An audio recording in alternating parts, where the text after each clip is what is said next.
She told the black driver, I can't believe this is happening. "Don't talk to me." Me neither. Now she can't close her eyes unless his voice But I'm says glad it goodnight. is. Tonight his phone is dead. His car They is stole missing, it. and she's running through the rain to the lake. I can't praying sleep at she's night. not already too late. Before we dive in, make sure to hit subscribe, tap like, and share this video. The more voices we reach, the louder these stories become. And drop your city in the comments. Let's see where love finds us. Cassidy roads almost missed the car. Rain hammered the downtown curb, turning the street into a rushing gutter. She shoved out of the glass office tower with her tote biting into her shoulder, blazer clinging to the soft curve of her arms. Her heels splashed toward the waiting black sedan, hazard lights blinking slow and patient. She yanked the back door open and slid inside, the leather exhaling under the thick, curvy weight she spent her life trying to shrink. "Good evening, Miss Rhodes," the driver said, voice low and warm. "Riverside Towers?" She was already pulling out her phone. "Yes, and don't talk to me," she snapped. The words came brittle from a day of swallowing everything else. "Please, I'm done. Just drive." A small silence followed, light as a held breath. "Understood," he said quietly. "Seatbelt, please." She clicked it on with more force than necessary. The cabin was dim, washed in soft blue from the dash. Outside, rain smeared the city lights into streaks. Inside, her phone screen flooded her with subject lines. Pilot paused. Status? Need answers. Her stomach twisted. If they killed the pilot, it wasn't just work. It was proof her mother was right about her. If you'd lose 10 pounds, Cassidy, they'd take you more seriously. Men respect discipline. The thought slid into another, her ex's voice on its heels. "You're too much, too emotional, too intense, too everything." She'd laughed when he said it, then gone home and cried in the dark, hugging herself smaller beneath the covers until her arms went numb. A new notification lit her screen. Board decided to pause the pilot. "We'll revisit Q2. Don't take it personally." Heat stung behind her eyes. Her breath snagged in her chest and came out in a rough, embarrassing sound. Not a sob, just a crack in the dam. The car slowed for a red light. From the corner of her eye, she felt the driver glance up in the rearview mirror, just a flicker. He didn't turn his head, didn't twist around, just checked that she was still there. "You're safe back there," he said softly. "If you're feeling closed in, I can crack a window." "I said don't talk to me," Cassidy bit out. Panic sharpened it, made it sound mean. "You're getting paid to drive, not manage my feelings." He went quiet for a moment. The wipers kept their steady rhythm across the glass. "Right," he murmured. "You're the customer. No more talking." Shame burned hot under her skin. She stared out at the blur of headlights, jaw clenched. This was why she preferred silence, because kindness made something in her chest ache, made the loneliness harder to ignore. Anger was easier. Distance was safer. Her reflection in the window stared back at her, hazel eyes rimmed in smudged mascara, damp blonde waves clinging to her cheeks, bold lipstick worn off at the center. A thick, soft, obvious woman in a world that kept hinting she was taking up the wrong kind of space. "I'm Malik, by the way," the driver said after a few blocks, voice mild, like he knew he was pushing the edge. "In case you ever need to complain about the traffic to the exact guy responsible." Her head snapped up. "Are you serious right now?" His hands stayed at 10 and 2, long fingers steady on the wheel. He didn't look back. "You're right," he said. "You set a rule. I should follow it. I just don't like people thinking they're alone in my car when they're not." The word alone snagged something in her. "Everyone has an opinion about me," she muttered, mostly to the window. "My body, my tone, my face when I'm not smiling. I'm tired of being a problem to solve." The words surprised her. She hadn't planned to say them aloud. They hung there anyway, delicate and exposed. Malik's reply came slow, careful. "Then in here you're not a problem," he said. "You're a destination. I'll just get you there. No comments. No advice. Deal?" She stared at the back of his head, at the clean line of his fade, the relaxed set of his shoulders. Something inside her eased, just barely. "Fine," she said. "Just drive." He did. Once she stopped battling every inch of space around her, she noticed how he handled the road. No hard brakes, no jerking the wheel. When a truck cut in, he eased back instead of leaning on the horn. When a cab dove across lanes, he let it go. His driving felt like a word she hadn't heard in a long time. Careful. They reached Riverside Towers sooner than she expected, the building glowing gold against the wet dark. Malik pulled under the awning and eased the car to a stop. The app chimed softly as the trip ended. "We're here," he said. "I'll wait until you're inside before I pull off." Her brow furrowed. "That's not in your app policy." "No, ma'am," he agreed. "That one's mine." The answer shouldn't have landed as deeply as it did. It was such a small thing, a stranger making sure another stranger got through a door. But Cassidy felt it anyway, like a hand braced quietly at her back. "Next time," she blurted, fingers on the door handle. "You don't have to be so nice. Just doing your job is enough." For the first time, he turned his head, just enough for their eyes to meet in the dim blue glow. His gaze was dark, steady. It didn't skim down her body, didn't flinch at her sharpness. It just stayed with her. "Understood, Miss Rhodes," he said. "Have a peaceful night." She huffed a breath that was almost a laugh. "Yeah, sure." Cool, misty air wrapped around her bare legs when she stepped out, her dress clinging to the generous lines of her hips and thighs. She felt him watching, not in the hungry way she'd learned to brace for, but in a steady, checking way, making sure she didn't slip on wet marble, making sure the heavy lobby doors didn't swing back on her. Inside the elevator, rising toward the 19th floor, she caught her reflection again and winced. "Don't talk to me," she muttered, mimicking herself with a grimace. "Real charming, Cass." Upstairs, her apartment greeted her with warm lamplight and too much quiet. She kicked off her heels, peeled off her damp blazer, let her tote slide to the floor. Her phone buzzed in her hand. "Thanks for riding with us tonight. Cassidy, please rate your driver. Malikar." Her thumb hovered over the stars. 5 felt like surrender. 3 felt petty. She thought about that low, steady voice saying, "You're safe back there," about him backing off when she pushed, yet still waiting under the awning. She tapped 4. Not perfect, she told herself. Not special. Just fair. She washed her face, wiped away the stubborn ring of mascara, pulled on an oversized t-shirt that skimmed over her curves. When she finally crawled into bed, the city glowed faintly through the curtains, rain soft against the glass. She stared at the ceiling, replaying the day in jagged flashes, emails, boardrooms, raised eyebrows over her figure and her tone. But through all of it, another sound threaded quietly, uninvited. Have a peaceful night. She did not. Sleep came late and broken, in short, restless pieces. But for the first time in a long time, the noise in her chest had something steady running through it. A low, calm voice that had no right to matter as much as it did. "You're safe back there." By the time she finally drifted off, Cassidy had already decided she'd never see him again. Somewhere beneath that, softer and more honest, a different thought was forming, whether she liked it or not. "If I do, I already know exactly how I don't want him to talk to me, and exactly what I'd secretly like to hear." Cassidy didn't see him again for 4 days. She saw everything else, though. "Regroup on pilot metrics?" her boss had said, like it was a friendly suggestion, not a verdict. "The board's nervous, Cass. You come in hot and they already think you're defensive. You want them to hear you? Smooth the edges, maybe skip the lipstick next time. It draws attention." She'd smiled with all her teeth and nodded, then hidden in the bathroom stall and pressed her palms into her waist, hard, until she couldn't feel anything but pressure. At home, sleep turned slippery. She woke to her own heartbeat, punching her ribs, to the echo of a stranger's voice. "You're safe back there." It was almost insulting how often it came back to her. The soft cadence, the way Malik had slowed his words like he was laying them down where she could step without slipping. She didn't want it. Didn't want some man in a car, one she'd snapped at, to be the only person whose words didn't feel like a critique.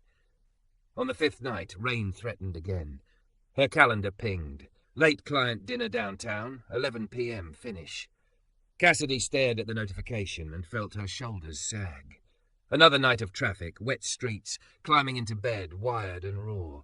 Another night where sleep would feel like an exam she hadn't studied for. She thumbed open the rideshare app almost without thinking. Habit, convenience, nothing more. When the car details popped up, she froze. Black sedan, plate she recognized without meaning to. Driver, Malik R. Her chest did an odd, light, treacherous flip. No, too weird. Cancel. Her thumb hovered over the cancel button, but the timer spun down too fast. Ride already on its way. "Great," she muttered. "Perfect. This is fine. Don't be weird, Cass. You're the one who told him not to talk to you, remember? He probably hopes he doesn't get you again." But when the sedan pulled up and she opened the back door, that same cool, faintly citrus smell wrapped around her. The dash glowed blue. His shoulders, the ones she remembered, steady at 10 and 2, were right where she'd left them, framed by the driver's seat. "Evening, Miss Rhodes," he said. No surprise in his tone, just quiet acknowledgement. "Home? Yes," she said, sliding in, suddenly hyper-aware of the way her black dress hugged the softness of her hips, the way her thighs pressed together on the leather. "Please." He merged into traffic with that same unhurried care. No small talk, no checking the mirror too often. He was giving her exactly what she asked for. Silence pressed in. "About the other night," she blurted. In the mirror, she saw his eyes flick up, then back down. "You don't owe me anything," he said. "Bad days happen." "I was rude," she said plainly. Her voice trembled just enough to betray how much the admission cost. "You were just doing your job, and I unloaded. It wasn't about you." "Maybe," he said, "but it landed on me. So, apology accepted." She blinked. "Just like that?" He gave a small, almost smile that she caught sideways in the reflection. "If I held on to every sharp thing a stranger threw at me in this car, I'd never fit through my own front door. You got in. You were honest. That's enough." Honest. The words stung more than anything. She stared at her hands in her lap, the way her fingers worried the edge of her skirt. "I'm not usually." She trailed off, then huffed. "Actually, that's not true. I am usually. Just not out loud." He was quiet for a beat. The city slid by, brick and glass and neon streaked by the budding drizzle. "You ever try doing it out loud on purpose?" Malik asked. "Being that honest with someone who's earned it?" Her throat tightened. She thought of boardrooms full of thin, polished people talking in circles while their eyes flicked down her body, of an ex-boyfriend who'd catalogued her too-muchness like a list of defects. No one had earned it, so she'd learned to wrap herself in control instead of confession. "I don't sleep well," she said, surprising herself again. "It's like my brain thinks lying down is a great time to replay every mistake I've ever made." "That's not insomnia," he said. "That's a highlight reel from hell." A startled laugh escaped her. "Exactly. What helps?" he asked. "Music, TV, counting fancy sheep?" "Nothing," she said. "I scroll until my eyes burn. Then I wake up feeling like someone filled my bones with sand." He drummed his thumb once against the wheel, thoughtful.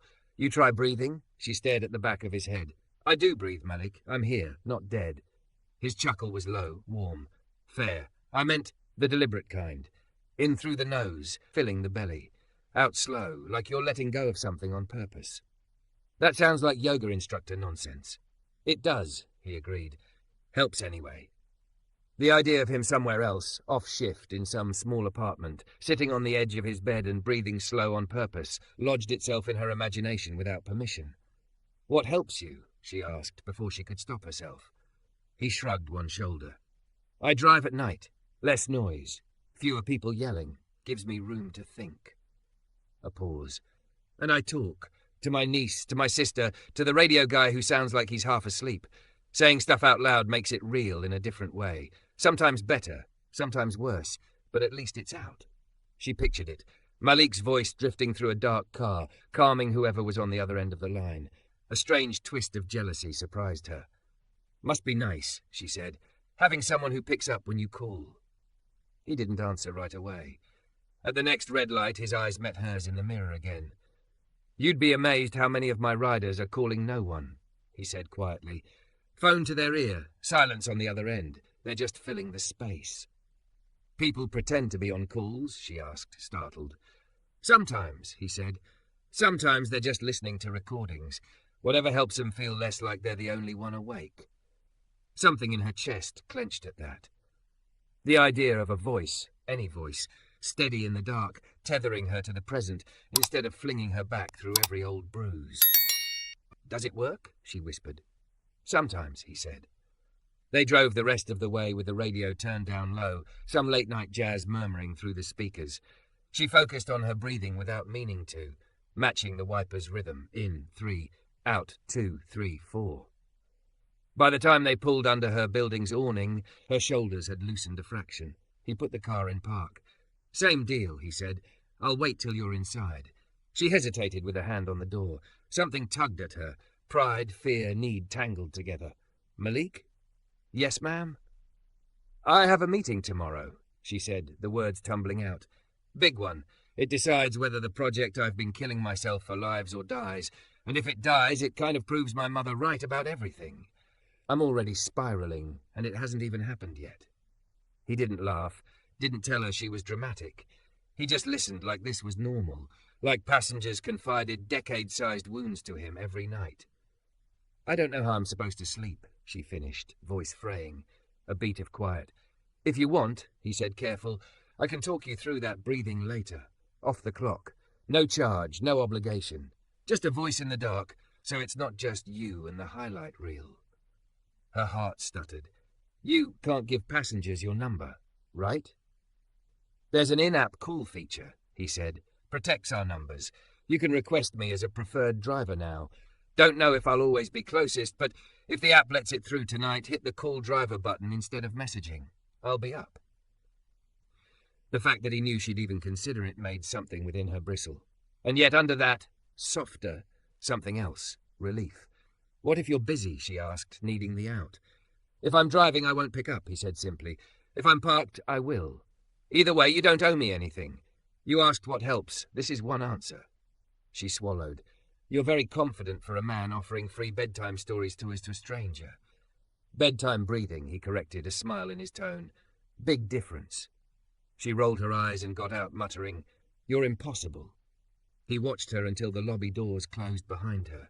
She felt it without seeing it, that same steady, unhurried attention. Once inside the elevator, her phone buzzed. Thanks for riding with us. Want to make Malikar a preferred driver? Her thumb hit yes without hesitation. Hours later, her presentation was finally polished, her dresses narrowed down to the least critical one, her lipstick shade chosen. The clock on her microwave read 1:07 a.m. The apartment hummed in its own quiet way, the refrigerator a soft buzz, the city a distant roar. She lay in bed, staring at the ceiling. Her brain queued up every possible outcome of tomorrow's meeting, each one worse than the last. Her chest felt tight, edges buzzing. In through the nose, he'd said. Out slow, like letting go of something. She tried. It helped for exactly 3 breaths before the noise returned, jagged and loud. Her phone sat on the nightstand. Screen dark. The rideshare app icon glowed up at her, a neat little square of possibility. Absolutely not, she told herself. You do not call the nice man from the car because you can't handle your own anxiety. That's pathetic. She turned away from it, turned back, reached, pulled her hand back. For God's sake, she muttered, snatching the phone and opening the app before she could talk herself out of it. Her last ride history popped up. Driver Malikar preferred. The call driver button sat there, unobtrusive and obscene. She tapped it. The ringtone barely made it through a single cycle before the line clicked. Cassidy. His voice was softer through the speaker, intimate in a way that made her toes curl. You good? She hadn't realized how hungry she was for someone to say her name like that, like he'd been expecting her, not interrupted by her. I shouldn't have called, she blurted. I'm sorry. You're fine, he said. I told you, if I was busy, I wouldn't pick up. I'm parked by the lake. Got time. What's going on? Tomorrow, she whispered. I'm thinking so loud I can't stop. All right, he said, like this was a problem he could actually help fix. Can I make a suggestion? You're already on the phone, Malik. Fair point, he said, amused. Okay, lie on your back, one hand on your chest, one on your stomach. The bossy part of her brain wanted to argue. The exhausted part obeyed. Her T-shirt stretched over the soft swell of her belly as her palm settled there, her chest rising unsteadily beneath the other hand. Got it? He asked. Yes. Good. In through your nose, real gentle. Feel your stomach rise more than your chest. I'll count for you. Ready? She closed her eyes. Yeah. In, 2, 3, he said, voice a warm ribbon in the dark. 2. Out, 2, 3, 4, 5. They did it again and again. His words smoothed the spikes in her thoughts' weight, gave her something else to hold. Keep going on your own, he murmured after a while. I'm right here. If you drift off, that's the win. Her lips curved, eyes still shut. What if I snore in your ear? Then I get proof I did my job, he said, and maybe a good story. She wanted to ask him things, about the lake, about why his voice sounded like he carried his own weight with care, but each question dissolved under the slow tide of his counting. In, 2, 3. Hold, 2. Out. Her fingers loosened on the phone. At some point, she stopped answering his quiet check-ins with words and shifted to hums, then to silence. "Cass?" he whispered once, after a long lull. Nothing. He listened anyway, to the soft sound of her breathing, slower now, evening out. He smiled to himself, looking at the ripple of city lights on the black surface of the lake. "Good night, Cassidy," he said softly, even though she couldn't hear. "You're safe back there, even when you're not in my car." The line stayed open a moment longer before he hung up.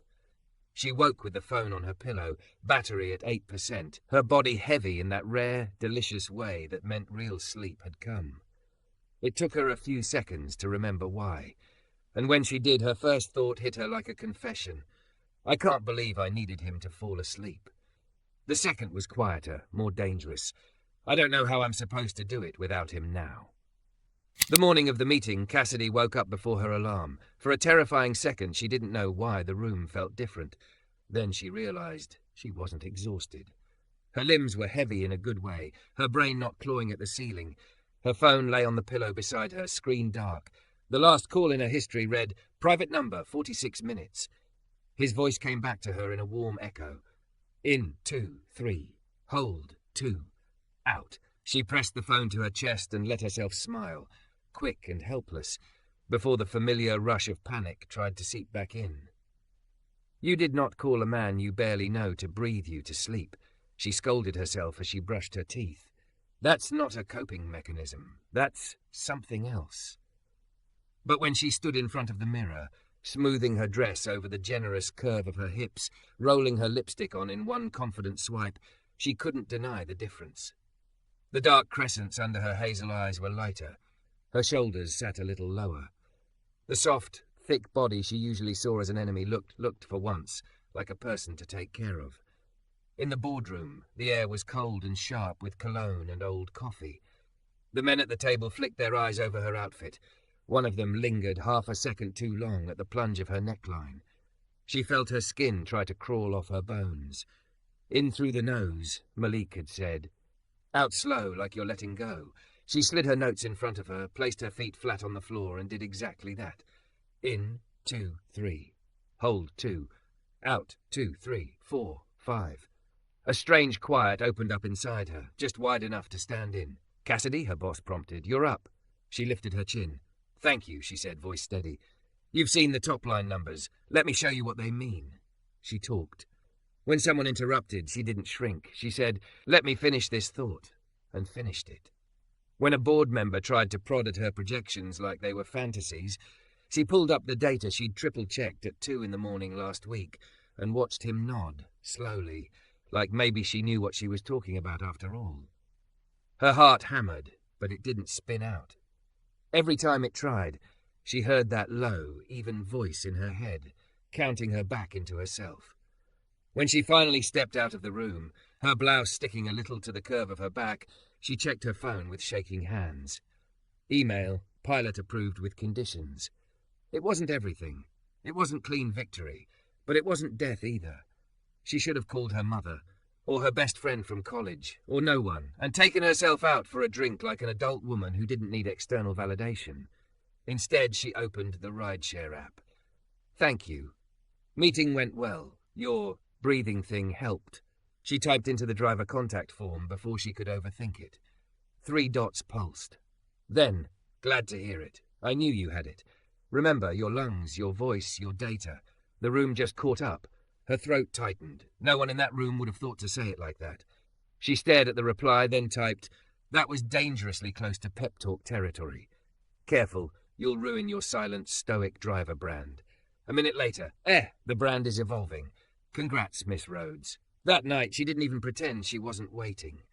She went through her routine: shower, oversized t-shirt, hair twisted into a clip that would be disaster in the morning. She lay down and stared at the blue glow of her phone on the nightstand. "You don't need this," she told herself. "You slept last night. You can do it again." Her thumb opened the app anyway. "Call driver." The ringtone barely made it twice. "Hey," Malik said. The quiet behind him sounded like the car again. "Survived?" "Barely," she said, smiling into the dark. "But yes, pilot's on life support. It counts." "That's a win," he said. "Tell me one part you're proud of. Just one." She hesitated, then let herself say the thing that had been burning a hole in her chest. "I told them to let me finish my thought," she said, "and they did." He let out a low cheer. "That's what I'm talking about. Okay, you want the deluxe Goodnight package or just the basic breathing model?" She laughed, full and soft. "Deluxe, obviously." "Thought so," he said. "All right. Same position as last night. One hand on your chest, one on your stomach." It became a pattern. On nights she rode with him, she slid into the back seat and their little world folded around them. Soft dash light, faint citrus scent, his hands steady on the wheel. They talked about nothing. Music, bad reality shows, his niece's obsession with slime videos, the neighborhood bakery that knew her order. On nights she didn't, her phone still rang at 12:03 or 12:17 or 11:49, whenever his app told him he'd ended his last ride. Sometimes they breathed in sync. Sometimes he listened while she ranted about work. Sometimes he talked instead, painting pictures of the lake at 2 a.m., of fog drifting low over the water. The first time she called him by his first name without the buffer of Mr. or driver, it slid out naturally in a yawn. "Good night, Malik," she murmured. There was a beat of quiet, and she could hear the smile in his answer. "Good night, Cassidy." 2 weeks turned her secret coping mechanism into something else. A ritual. On the nights she didn't hear his voice, her brain prowled again, restless and sharp. Once, when his call came late, she'd already started breathing on her own, counting in his cadence. When the phone finally rang, her whole body exhaled. "Hey," he said. "Sorry passenger got sick in the back seat. Whole clean-up saga." "You okay?" "I am now," she admitted. He went quiet for a second, like he was rearranging something inside himself. "You know this can't be forever, right?" he said gently. "Me being your off-label sleep aid. I've got shifts, family, a niece I'm trying to keep out of detention. You've got a big, loud life." The words scraped. Fear prickled under her skin. "I know," she said. I don't remember the last time I felt this safe, like my brain isn't out to kill me after midnight." "Then we use this while it helps," he said, "and we make you strong enough that you can do it without me someday. Deal?" It sounded reasonable, responsible, kind. It also sounded like Goodnight in a way she hated. "Yeah," she said softly. "Deal." The night it broke, it was raining again. She finished her emails, turned off every light but the one by her bed, and waited. 11:45, 12:37. Her phone stayed stubbornly still. She tried all the smart things first. In, 2, 3, hold, 2, out, 2, 3, 4. She put on an episode of some bland show she'd seen so many times the jokes had no teeth. She scrolled until the screen blurred. Her chest grew tighter instead of looser. Every car horn outside became a crash. Every siren became a disaster with his face somewhere in the middle of it. At 1:03, she gave up pretending. She opened the app. No recent rides from Malik. No notification. The call driver button wouldn't even highlight. He wasn't on shift. For a moment, she sat frozen on the edge of the bed, heart pounding. "He has a life," she told herself. "He's fine. You're being ridiculous." The thought didn't help. 10 minutes later, she was shoving her feet into sneakers, tugging a hoodie on over her soft sleep shirt, not even bothering with pants that matched.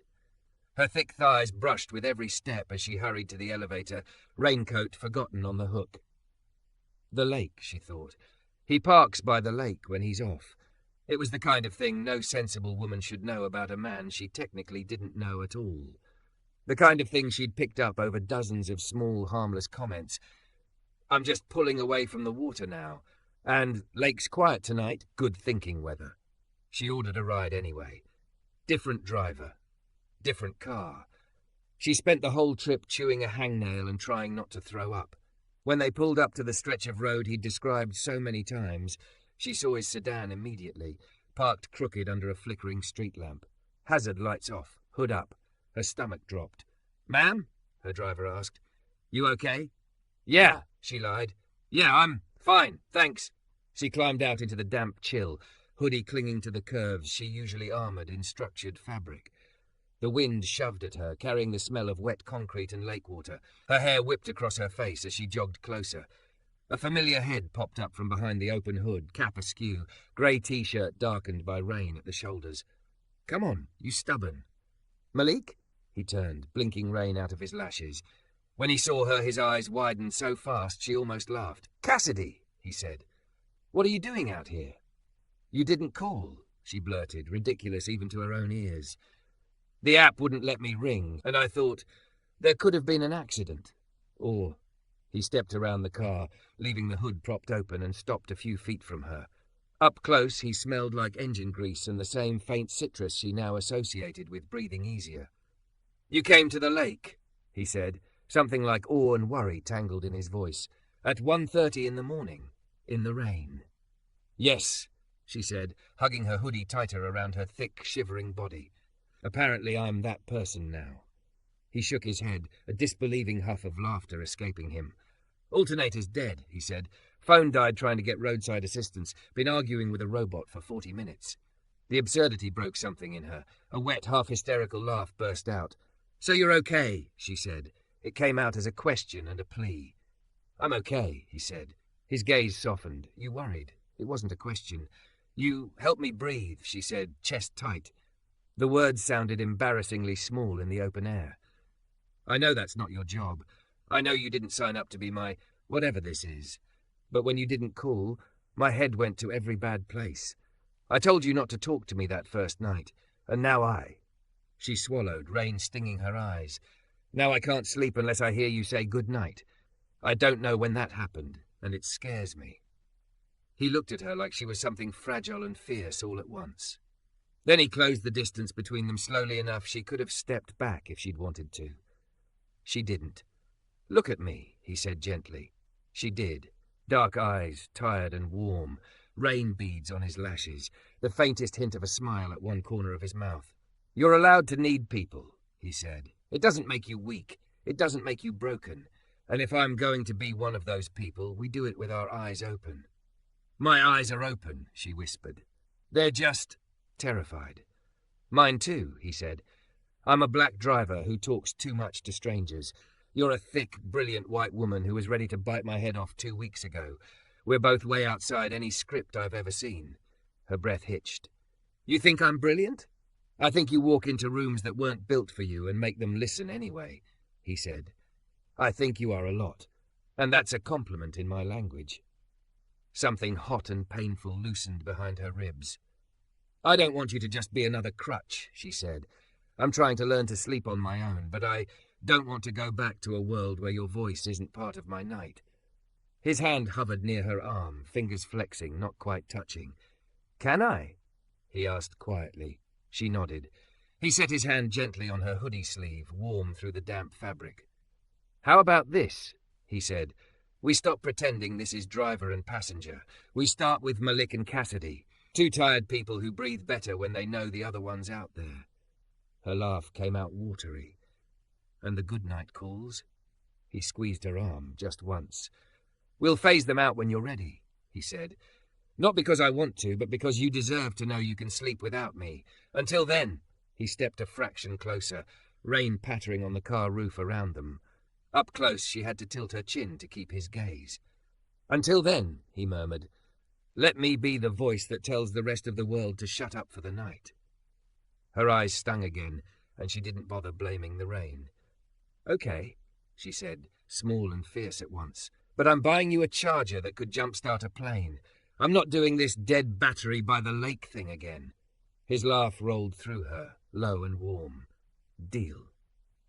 They stood there a moment, under the flickering streetlight, city glow smeared across the wet curve of the lake. For once, she didn't feel too big, too much, too anything. She just felt held, in a way that had nothing to do with arms and everything to do with being seen. "Hey, Cassidy," he said. "Yeah? Close your eyes for a second." She hesitated, then did. The dark behind her lids felt different with him standing in it. His voice came soft and steady. "In, 2, 3, he whispered. "Hold. 2, out, 2, 3, 4, 5. She breathed with him, right there on the damp pavement. Her shoulders dropped, her jaw unclenched. When she opened her eyes, he was still watching her, something unguarded in his expression. "Now," he said, "go home. Take a hot shower so you don't catch cold. Get into that big bed that never did anything wrong. And when you're tucked in, I'll call you." She smiled, slow and helpless. "So you can count again?" "So I can say what you came all the way out here for," he said. She knew, but she wanted to hear it anyway. "Say it now," she whispered. He leaned in just enough that his breath warmed her rain-chilled cheek. Not a kiss.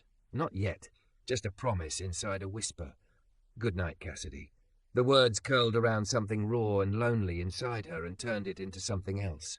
Later, when she lay in bed, hair damp, hoodie tossed over a chair, her phone rang once more.